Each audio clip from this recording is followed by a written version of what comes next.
जंगल में एक टुनटुनी रहती थी। टुनटुनी चिड़िया बहुत ही उदास रहती थी। वह हर वक्त रोते ही रहती थी। पूरे जंगल में वह बहुत ही सुंदर थी। उसका जन्म होते ही उसके घर वाले उसे छोड़ के चले गए थे और वह अकेली उदास खुशी का मानो उसके आगे पीछे कोई भी सहारा ना था और वह और लोगों से बातें भी नहीं करती थी।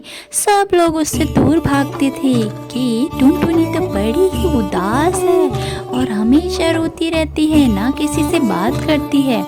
तो टुनटुनी एक दिन नदी किनारे बैठ के रो रही थी और उसी समय उसे आवाज आती है, अरे टुनटुनी टुनटुनी सुनो, मैं तुम्हारी दोस्त बनना चाहती हूँ।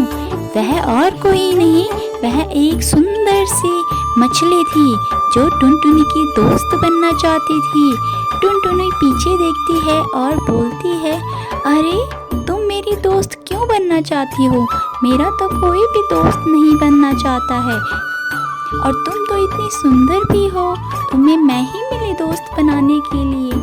अरे टुनटुनी, मैं तो तुम्हें कब से अपना दोस्त बनाना चाहती थी, पर तुम तो मुझे कभी देखती ही नहीं थी। आज मुझे मौका मिला तो मैंने तुम्हें दोस्त बनाने के लिए बोला। तो क्या हम दोस्त बन सकते हैं? तो टुनटुनी भी वहाँ पे बहुत खुश होती है कि उसे एक नया दोस्त मिलने वाला था। तो वह रात भर तक पूरी बातें करते हैं, बहुत सारी बातें करते हैं और एक दोस्त मिलने के नाते तब इसके बाद एक टुनटुनी बहुत खुश रहने लग गई थी। वह दिन भर चहचहाती, उल्टा सीधा नाचती हुई अपने लिए खाना लाके और अपनी मछली को भी खाना देने भी चाहती थी। तो पूरे दिन भर वह खाना खाती लाती और शाम होते होते ही वह अपनी दोस्त से मिलने जाती नदी के किनारे। और एक दिन जंगल के कौवे ने पूछा, अरे टुनटुनी, अरे तुम आजकल एकदम से खुश कैसे रहने लग गई हो? तुम तो बड़ी ही उदास किस्म की थी। अरे मुझे बहुत ही कीमती चीज मिल गई है। कीमती चीज? क्या कोई खजाना मिल गया है तुम्हें? नहीं नहीं, खजाने से भी कीमती चीज मिल गई है। अरे ऐसा क्या मिला तुम्हें?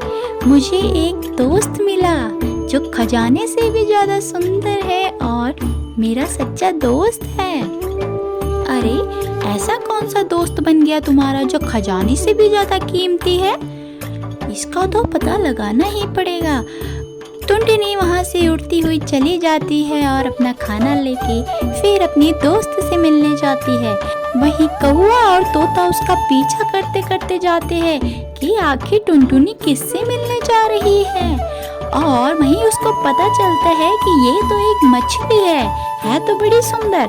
क्या हम भी इससे दोस्ती करके खुश हो सकते हैं जितना टुनटुनी खुश है? वह बहुत चल रहे थे और जैसे ही टुनटुनी वहाँ से जाती है वैसे ही वह दोनों मछली को बुलाते हैं, अरे सुनो मछली, दोस्तों से भी ज्यादा कीमती मछली, हमारे से भी दोस्ती करो ना। हम भी तो इतने अच्छे हैं, क्या हमारी दोस्त बनोगी? पर उनके लाख गुना कहने के बाद भी मछली की कोई आवाज नहीं आती और वह लोग उसे जबरदस्ती फिर जाल में फंसाने की कोशिश करते हैं। अब क्या था, टुनटुनी की दोस्त जाल में फंस जाती है और वह लोग उसे बहुत मारते हैं। और टुनटुनी जैसे ही अपने दोस्त से शाम को मिलने आती है उसे पता चलता है कि कालू और तोते ने गुस्से में आकर इसकी ये दशा करी है। अब यह देखते देखते वह बहुत रोती है और बोलती है, उठो उठो मेरी दोस्त, प्यारी दोस्त, तुम नहीं रहोगी तो मेरा यहाँ कौन है? मैं किसके साथ खेलूंगी? मैं फिर से पुरानी वाली टुनटुनी बन जाऊंगी। क्या तुम यह चाहती हो? पर उसकी आवाज़ सुनते सुनते वह मर जाती है। पर इतने में नदी से एक रोशनी आती है। वह रोशनी इतनी तेज होती है कि टुनटुनी को अपनी आंखें बंद करनी पड़ती है और वह एकदम से वह मछली एक प्यारी सी चिड़िया में बदल जाती है। अब क्या था, वह दोनों बहुत खुश होते और अब तो दोनों साथ में चहचहाते हुए पूरे जंगल की सैर लगाते हैं। इस कहानी से यह शिक्षा मिलती है कि हमारा एक सच्चा दोस्त ही हमें ज़िंदगी की काफ़ी खुशियाँ दे सकता है, और जलने वाले तो फिर भी जलते रहेंगे। अगली कहानी के साथ फिर मिलते हैं, तब तक के लिए बाय बाय। आज हम बात करते हैं चिक्की और मीकू की। चिक्की और मीकू दोनों भाई बहन थे। इनकी एक मम्मी थी, उनका नाम कांता था। चिक्की और मीकू दोनों ही बड़े दिनों से टीवी के आने के बाद टीवी में ही घुसे रहते थे। उनका और कहीं मन ही नहीं लगता था। जब देखो खाना खाते समय भी टीवी। कांता तो इन दोनों से काफी परेशान हो चुकी थी। वह बोली, अरे जब से इस घर में टीवी आया है, ये दोनों तो और किसी काम में मन ही नहीं लगाते हैं। अब इनका मैं क्या करूं? या तो टीवी को ही फोड़ दूं या इन दोनों को फोड़ दूं। मैं करूं तो करूं क्या? कांता ऐसे ही परेशान रहने लगी और चिक्की और मीकू दोनों लड़ झगड़ते हुए कभी अपना चलाते, कभी दूसरे का चलाते। चिक्की, अरे तू कब से देख रहा है? दे रिमोट, इधर दे मुझे। नहीं नहीं, तुम कब से देख रही हो? मुझे पता है ना, कब से अपना नाटक लगा के बैठी हो। अब मेरा टाइम है देखने का, मुझे देखने दो। मम्मी देखो ना, भैया कितना शोर मचा रहे हैं, तब से रिमोट लेके बैठे हैं, मुझे नहीं दे रहे हैं। मम्मी आप इसको समझा दो, मेरी कोई गलती नहीं है। रिमोट अभी तो मैं ही लूंगा, अभी मेरा फेवरेट क्रिकेट का मैच आ रहा है। ओहो, मैं क्या करूं तुम दोनों बच्चों का? जब टीवी नहीं था तभी सही था, जब से टीवी आया है तुम लोगों ने तो मेरा दिमाग खराब करके रख दिया है। पर कांता की तो एक भी ना चलनी थी यहाँ पे। दोनों फिर से टीवी में घुसे रहे थे। अब क्या होता है, कांता सोचती है मुझे ही कुछ करना पड़ेगा इन दोनों का। क्यों ना मैं एक तरकीब अपनाऊं। कांता कालू के पास जाती है। कालू कौवे से वह सारी बात बोलती है और कालू कौवे को बोलती है, रात को चोरों की तरह हमारे घर पे आना और इन दोनों को डराना, ताकि इन दोनों को थोड़ा सबक मिले। अब कांता के विचार को समझते हुए कालू कौवा हाँ बोल देता है। अब रात होती है। चीकू मीकू वही टीवी में घुसे हुए थे। उनको ना गेट बंद करने की होश थी ना कुछ था। वह जाकर जब उनको नींद आती है जाके सो जाते हैं। अब जैसे ही उनको नींद आई होती है, कालू आता है और उन दोनों को बांध देता है और बोलता है, हा, तुम दोनों कितने लापरवाह हो। मैं तो तुम्हारी माता को आज ले जाऊंगा और तुम्हारे घर का सामान भी ले जाऊंगा। हा, मैं तो तुम दोनों को कई दिनों से देख रहा था। तुम तो बहुत ही लापरवाह हो। तुम्हारे घर में तो कोई भी चोर आराम से चोरी कर ले। हमें माफ कर दो, हमारी गलती है, हमने गेट सही से बंद नहीं किया। हमारी मम्मी को छोड़ दो, इसमें उनका कोई कसूर नहीं है। भले ही हमारा टीवी ले जाओ, इस टीवी के चक्कर में ही हमारा ध्यान भंग हुआ है। इस टीवी को ले जाओ यहाँ से। कालू कौवे को लगा कि इन दोनों को अब समझ आ चुकी है। वह सामान कोई भी नहीं ले जाता और वहाँ से चल देता है। इसीलिए कहा जाता है किसी भी चीज की अति होना खतरे से खाली नहीं होता है। टीवी देखो पर एक टाइम में देखो, एक लिमिट में देखो। ज्यादा चीज की अति खुद को संकट में डाल सकती है। अगली कहानी के साथ फिर मिलेंगे, तब तक के लिए बाय बाय। एक टूनी चिड़िया बहुत ही गरीब थी। उसके घर में उसके 2 बच्चों के अलावा उसके पास कोई भी नहीं था। वह दिन भर बहुत मेहनत करके अपने बच्चों के लिए खाना लेके आती थी और उसी से फिर वह खुशी खुशी रहते थे। एक दिन उसे कोई भी काम नहीं मिलता और वह फिर सोचती है मुझे अपने बच्चों का पेट भरने के लिए कुछ तो करना पड़ेगा। इसके लिए क्या पता मुझे किसी के घर में काम ही करना पड़े। फिर वह घर जाके अपने बच्चों से बोलती है, बच्चों आज का खाना थोड़ा लेट आएगा क्योंकि मुझे कहीं काम नहीं मिला। मुझे किसी के घर जाके काम करना पड़ेगा उसके बाद ही हम लोग खाना खाएंगे। तुम लोग घर से बाहर मत जाना, आराम से सो जाना, ठीक है? मम्मी आप इतना काम क्यों करती हो? हमें अच्छा नहीं लगता है। आप इतना काम मत किया करो, हमें बताओ, हम करके आएंगे सारा काम। नहीं बच्चों, अभी तुम बहुत छोटे हो, मुझे काम करने दो। अगर मैं काम नहीं करूँगी तो हम लोग खाना कैसे खाएंगे? इतने में टूनी चिड़िया किसी के घर जाती है। वह कौवे का घर होता है। वह उससे बोलती है, अरे कौवी मालकिन, आपके घर में कोई काम है क्या? मेरे पास आज खाने के लिए कुछ नहीं है, आप उसके बदले मुझे कुछ खाने के दाने दे देना, मैं आपका सारा काम कर दूंगी। कौवे के घर में बर्तन धोने थे तो टूनी चिड़िया उसके बर्तन धोती है और वह उसको कुछ खिचड़ी दे देती है। और टूनी चिड़िया वह खिचड़ी लेके बहुत खुश होती है और अपने घर आती है। घर पे आके वह अपने बच्चों को दाना देती है और सब खा के सो जाते हैं। अगले ही दिन वह ऐसा ही करती है और हर दिन अलग अलग घरों में जाके वह काम करती है और शाम को उसको खाने के लिए भोजन मिलता है।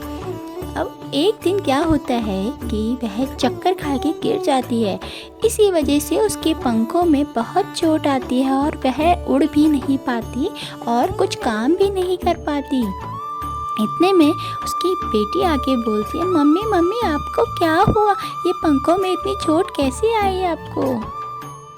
अरे बच्चे, मुझे कुछ नहीं हुआ, वह तो काम थोड़ा ज़्यादा था तो इसलिए चक्कर खा के मैं गिर गई। मम्मी आप ऐसा करिए, आराम करिए, खाने का हम देख लेंगे। नहीं नहीं, तुम लोगों को कहीं जाने की ज़रूरत नहीं है, मैं थोड़ा आराम करके चली जाऊंगी। जैसे ही टूनी चिड़िया की आँख लगती है, दोनों बच्चे अपना बाहर एक बूढ़े तोते की मदद करने चले जाते हैं। बूढ़े तोता उसे अपनी मदद के बदले कुछ अनाज के दाने देता है और दोनों बच्चे फिर घर आते हैं। उसकी मम्मी उनको ढूंढ रही होती है और मम्मी देखती है कि मेरे बच्चे काम करके वापस आए। उसकी आंखों में बहुत आंसू आ जाते हैं और वह कहती है, यह सब मेरी गलती है, मेरी वजह से तुम लोगों को काम करना पड़ा। नहीं नहीं मम्मी, ऐसी कोई बात नहीं, अब आपके बदले हमें काम करना चाहिए, आपके हमें ध्यान रखना चाहिए, पर यहाँ तो हम उल्टा ही करते हैं। अब आप आराम करो, हम रोज़ काम करके आएंगे और तुम आपको खाना खिलाएंगे। तो यहीं पे ये कहानी ख़त्म होती है। अगली कहानी के साथ फिर मिलेंगे, तब तक के लिए। अरे यार, मेरी बीवी ने तो मुझे परेशान कर दिया है। जब देखो ये वो खिलाती ही रहती है। मैं तो पक गया हूँ इस जिंदगी से, मेरी तो लाइफ ही खराब हो गई है ऐसा लग रहा है। जहाँ जाता हूँ वहाँ सांप चलती है। अरे तुम ठीक कह रहे हो, मेरी बीवी ने भी मुझे परेशान कर रखा है। पता नहीं मेरे को भी वो क्या क्या नया नया खिलाती रहती है। मुझे तो उसने मोटा ही कर दिया है खिला खिला के। और जहाँ भी मैं जाता हूँ बोलती है, मुझे भी साथ ले चलो, मुझे भी साथ ले चलो। अरे तुम तो हो ही दोनों परेशान, मेरी तो बात सुनो। मुझे तो घर के खर्चों में इतना उलझा रखा है उसने। अजी सुनते हो करके इतना सारा पैसा ले लेती है, मेरे पास तो कुछ बचता ही नहीं। अरे तुम लोगों को याद है पहले हम कितने मजे करते थे? हर वीकेंड पे घूमने जाते थे, दारू पार्टी करते थे। हाय क्या दिन थे वो यार। अरे हाँ, तुम ठीक कह रहे हो, वह दिन तो बहुत अच्छे थे। अब न जाने क्या हो गया है। चलो एक प्लान बनाते हैं, अपनी बीवियों को थोड़ा उल्लू बनाते हैं। ऐसा करते हैं, कल हम सब रात को नदी के किनारे पार्टी करने चलते हैं। उनको कोई खबर भी नहीं होगी। हम बोलेंगे हमें मिट्ठू महाराज ने बुलाया है और वह तो हमारी बात चुटकियों में मान जाती है। तो इस ग्रुप की तो यहाँ पे अपनी बीवी को उल्लू बनाने की बात चल रही थी। जो मंत्री होता है वह सारी बात सुन लेता है और मंत्री को देने चला जाता है यही ताजा ताजा खबर। पर यहाँ अभी इस ग्रुप में आती है, जरा देखो तो ये क्या बोलते हैं आगे। अरे हाँ, ऐसा करेंगे, सब अपनी बीवियों को यही बात बोलना सीन कि मिट्टू महाराज ने बुलाया है और हम आएंगे और ये मजे से दारू पार्टी करेंगे रात भर। ये मजा आएगा, बहुत मजा आएगा। हम कितने सालों बाद ऐसी पार्टी करेंगे, हमने तो कब से नहीं की। चलो चलो अभी घर चलते हैं, थोड़ा बीवियों को पटाते हैं, तभी तो अच्छे से मानेंगी। पर इनको तो लगा कि इनका प्लान सक्सेसफुल हो जाएगा, पर बनाया तो इतनी अच्छी तरीके से है, होना तो बनता है ना। पर ये क्या, वहाँ मिट्ठू के मंत्री ने सारी बात मिट्ठू को बता दी। आगे आगे देखो होता है क्या। अरे मिट्ठू महाराज, मिट्ठू महाराज, आपको पता है यह गांव की सारी बीवियां अपने पतियों को कितना प्यार करती है। सबको नया नया ताजा ताजा खाना, नए नए पकवान बना के खिलाती है। पर उनके पतियों को तो उनकी कोई परवाह ही नहीं है। अपने कानों से सुन के आया हूँ, सारे पतियों ने कल रात का नदी के किनारे पार्टी का प्लान बनाया है। और सच बोलने से नहीं, झूठ बोल के सब लोग जाएंगे। बोल रही थी दारू पार्टी करेंगे, अपनी बीवियों से झूठ बोल कर आएंगे। वह लोग अपनी बीवियों से बहुत तंग आ चुके हैं, पर बेचारी उन सब की बीवियां उनसे बहुत प्यार करती हैं। अच्छा, तो यह चल रहा है मेरे गांव में।